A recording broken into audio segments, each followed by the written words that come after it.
Hello everyone, welcome back to our channel that is Health Bar. So in this video we will be discussing about the drug calculation. तो आज हम तीन types के calculation के बारे में discuss करेंगे। सबसे पहले आएगा हमारा कि टैबलेट्स को कैसे कैलकुलेट करना है। सेकेंड थिंग इज़ कि हम लोगों को इंजेक्शन कैसे कैलकुलेट करना है and third thing is about the that is drop factor. उससे पहले हम डिस्कस करते हैं कि एक तरीके से हमारी ड्रग्स क्या हैं या फिर मेडिसिन क्या होती हैं। अगर हम बात करते हैं ड्रग्स की, जब भी हम ड्रग्स को कंज्यूम करते हैं सबसे पहले वो ड्रग हमारे जीआई ट्रैक्ट में जाती है। जीआई ट्रैक्ट में जाने के बाद वो हमारे टिश्यूज़ में जाती है और टिश्यूज़ में जाने के बाद उनका मेटाबॉलिज्म जो होता है वो लीवर में होता है। लीवर में मेटाबॉलिज्म होने के बाद उन ड्रग्स का हमारी बॉडी से निकलना बहुत कंपलसरी है। तो ड्रग्स जो होती हैं वो हमारी कॉमनली दो रूट से बाहर निकलती हैं। सबसे पहले आता है हमारे पास इधर in the form of the GI, in the form of the GI tract, for example like in the form of the fecal content or in the form of the urine content. For example अगर आप PCM consume करते हो तो PCM जो है वो हमारे urine के फॉर्म में बाहर निकल जाता है। और फॉर एग्जांपल जैसे प्रेग्नेंट फीमेल्स होती हैं उनको क्या है ड्यूरिंग प्रेगनेंसी वो फॉलिक एसिड टैबलेट्स या फिर आयरन टैबलेट्स कंज्यूम करती हैं। जब वो टैबलेट्स कंज्यूम करती हैं तो वो क्या होती हैं, टैबलेट्स हमारे फीकल कंटेंट के फॉर्म में बाहर निकलती हैं। तो ड्रग्स का हमारी बॉडी से रिलीज आउट होना बहुत कंपलसरी होता है। अगर ड्रग्स हमारी बॉडी से बाहर नहीं निकल रही हैं then it will create a drug toxicity inside the body only. अब कुछ ड्रग्स ऐसी होती हैं जो शॉर्ट एक्टिंग होती हैं, कुछ ड्रग्स होती है इंटरमीडिएट एक्टिंग और कुछ ड्रग्स होती हैं हमारी that is long acting. For example जैसे हम लोग एट्रोपिन की बात करें, एट्रोपिन ड्रग्स जो होती है वो शॉर्ट एक्टिंग के अंदर आती है लाइक एट्रोपिन, हायोसिन। ये ऐसी ड्रग्स हैं जो शॉर्ट एक्टिंग ड्रग्स होती है, मतलब कंज्यूम करते ही ये अपना एक्शन जो है वो स्टार्ट कर देती हैं। जैसे कि एट्रोपिन क्या करती है, ब्रेडिकार्डिया में काम आती है। तो जैसे ही हमने उस ड्रग को दिया वैसे ही वो क्या करेगा, हार्ट रेट को इंक्रीज़ कर देगा। Second thing is intermediate acting.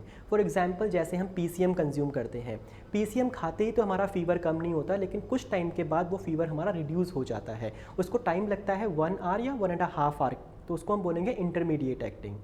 Third आता है हमारे पास लॉन्ग एक्टिंग।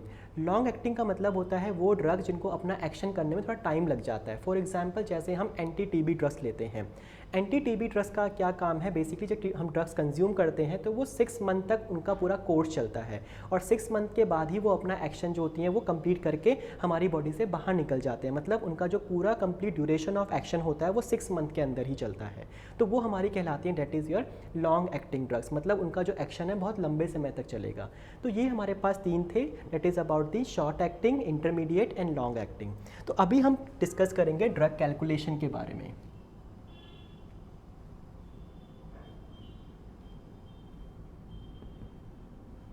तो सबसे पहले जो हम डिस्कस करेंगे वो टैबलेट्स के बारे में डिस्कस करेंगे।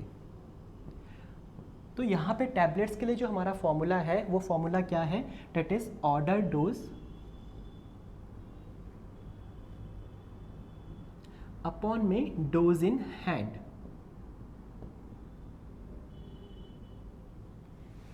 ऑर्डर डोज का मतलब होता है वो डोज जो डॉक्टर ने प्रिस्क्राइब किया है। डोज इन हैंड का मतलब हुआ द डोज जो हमारे हाथ में है, मतलब जो डोज हमारे हाथ में अवेलेबल है, जो स्टॉक अवेलेबल है। लेकिन इस चीज़ को करने से पहले हम कुछ चीज़ डिस्कस करते हैं। फॉर एग्जांपल जैसे कि आप हायर से स्मॉलर यूनिट में जा रहे हो, जैसे कि केजी से ग्राम में जाओगे, ग्राम से mg में जाओगे, mg से mcg में जाओगे, mcg से नैनोग्राम में जाओगे, तो आपको इनटू करना है 1000 से। मतलब आपको केजी को ग्राम में कन्वर्ट करना है या ग्राम को mg में कन्वर्ट करना है तो आपको 1000 से इनटू करना पड़ेगा।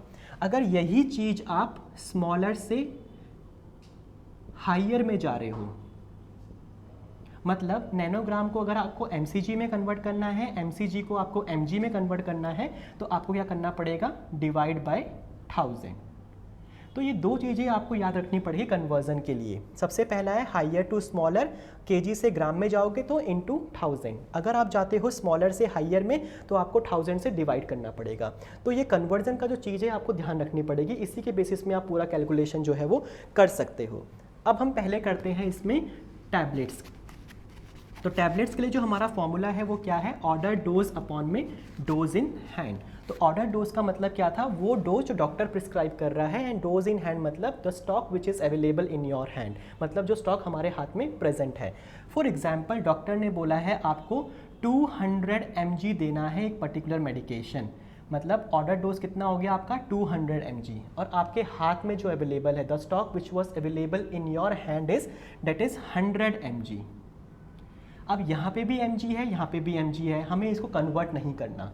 अब 0 से 0 कट जाएगा, 0 से 0 कट जाएगा, आपके पास क्या बचा 2। इसका मतलब आपको कितनी टैबलेट देनी है, 2 टैबलेट्स देनी है। तो इस तरीके से हम कन्वर्ट करेंगे किसको, टैबलेट्स को। तो यहाँ पे एक और एग्जाम्पल हम देखते हैं।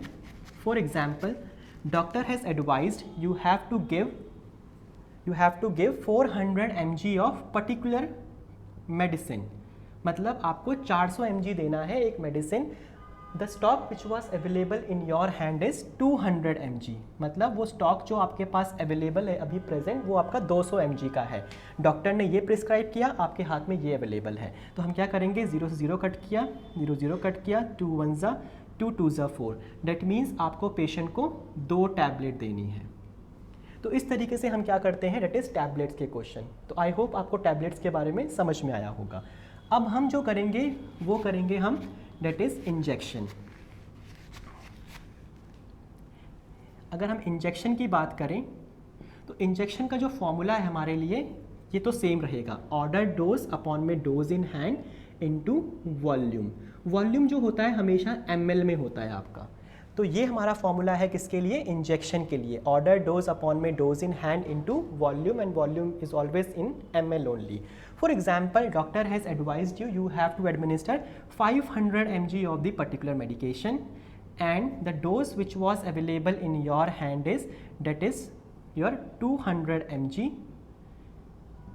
ठीक है, for example, doctor has prescribed 500 mg of the particular medicine in 2 ml and the dose which was available in your hand is 200 mg. तो हम क्या करेंगे, इसको यहाँ से हमने ये कट किया, 0 से 0 कट किया, 2 1 ज़ा 2 1 ज़ा, हमारे पास क्या बचा 5। तो इसका मतलब हमको कितना ml देना है पेशेंट को, 5 ml ऑफ पर्टिकुलर मेडिसिन हमें उसको प्रिस्क्राइब करनी है। तो ये हो गया हमारा किसके लिए, इंजेक्शन के लिए। इसमें हम एक और एग्जाम्पल देखते हैं। For example doctor has advised you have to administer 400 mg of the particular medicine which is available in your which is prescribe by doctor only in 2 ml, and the dose which was available in your hand is that is 200 mg. So here what we can do is 0 0 0 0 2 1 ज़ा 2 1 ज़ा and your answer will be 4 ml. So this is how we can calculate the injection one. तो ये हमारे पास था injection के लिए। अब हम डिस्कस करेंगे इसके बाद that is ड्रॉप फैक्टर।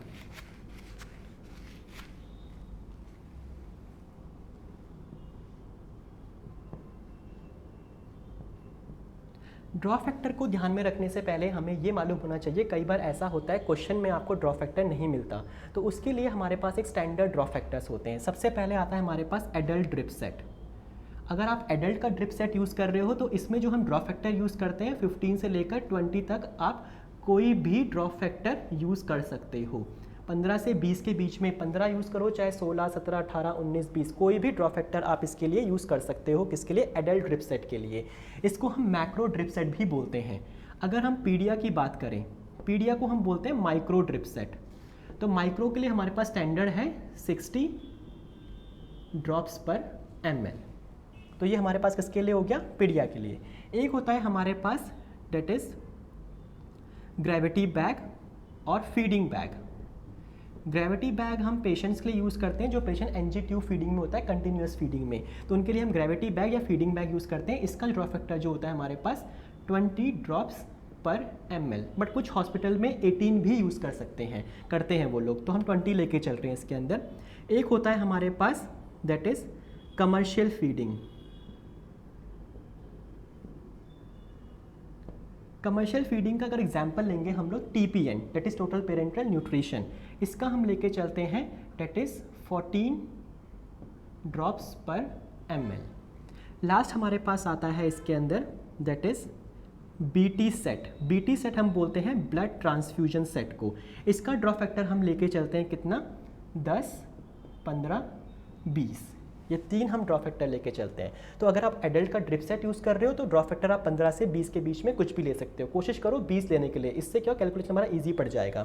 पीडिया के लिए 60, ग्रेविटी बैग यूज़ कर रहे हो 20, कमर्शियल फीडिंग लाइक टीपीएन तो 14, बीटी सेट के लिए हम 10, 15 या 20 में से कुछ भी चूज़ कर सकते हैं। तो ये हमारे पास है डिफरेंट ड्रॉ फैक्टर्स। अगर आपको क्वेश्चन में ड्रॉ फैक्टर नहीं मिला है तो आप इनको भी यूज़ कर सकते हो ड्रॉ फैक्टर के फॉर्म में। अब हम एक क्वेश्चन करते हैं ड्रॉ फैक्टर्स के रिगार्डिंग। ड्रॉ फैक्टर का जो फॉर्मूला होता है हमारे लिए वो है अमाउंट ऑफ फ्लूइड अपॉन में time in minute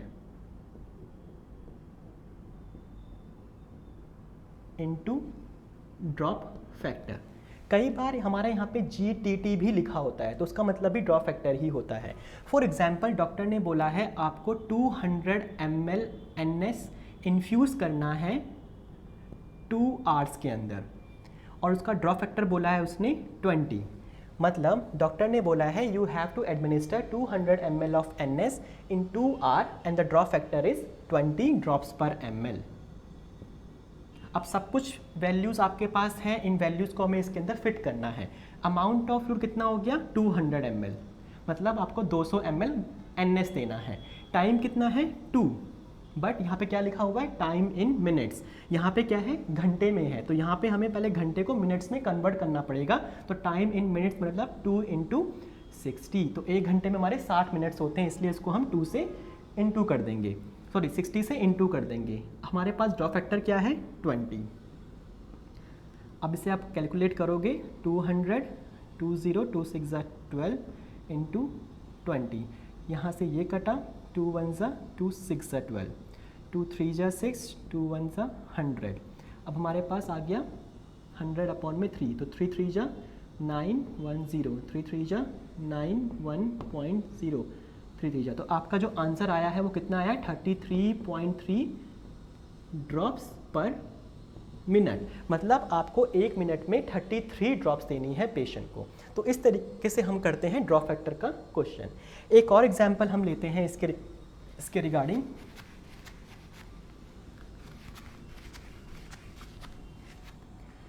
for example doctor ने बोला है आपको 400 ml NS देना है, आपको देना है 4 घंटे के अंदर और आपके पास ड्रॉ फैक्टर है वो है 10। तो हमारे पास सारी रीडिंग्स अवेलेबल हैं, इनको हम फॉर्मूले में फिट कर देंगे। जैसे कि अमाउंट ऑफ फ्लूइड कितना हो गया 400 ml, टाइम कितना है 4, इसको हम मिनट्स में कन्वर्ट कर देंगे तो 60 आ जाएगा। ड्रॉ फैक्टर आपके पास है 10, 400 0 24 इंटू 10 0 0। अब इसको डिवाइड करते हैं 2 1 2 2 4, 2 2 4 200, 2 6 12, 2 1 100, 2 3 6, 2 5 10,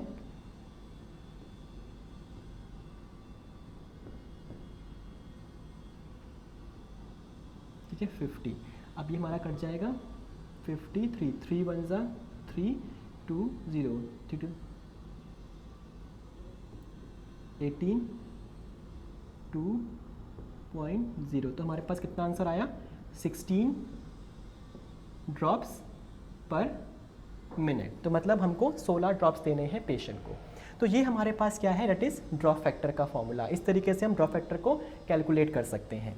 इसमें एक चीज़ और आती है हमारी, फॉर एग्जाम्पल अगर आपको डॉक्टर ने बोला है आपको 200 ml NS देना है 2 घंटे और 10 मिनट के अंदर, आपके पास ड्रॉ फैक्टर है 10। अब हमारे पास अमाउंट ऑफ फ्लूइड कितना हुआ 200 ml, टाइम 2 घंटे। अब यहाँ पे 10 मिनट भी दे रखा है, घंटे भी है, तो पहले इसको हमें कन्वर्ट करना पड़ेगा 2 × 60 + 10 × 10।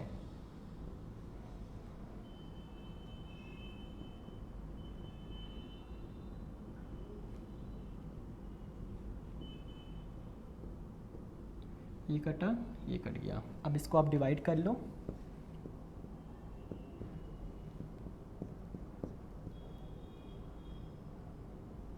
तो हमारा आ जाएगा 13 1 13, 10 में से आपके 3 गए, देन 7 0। अब 13 से अगर हम काटते हैं तो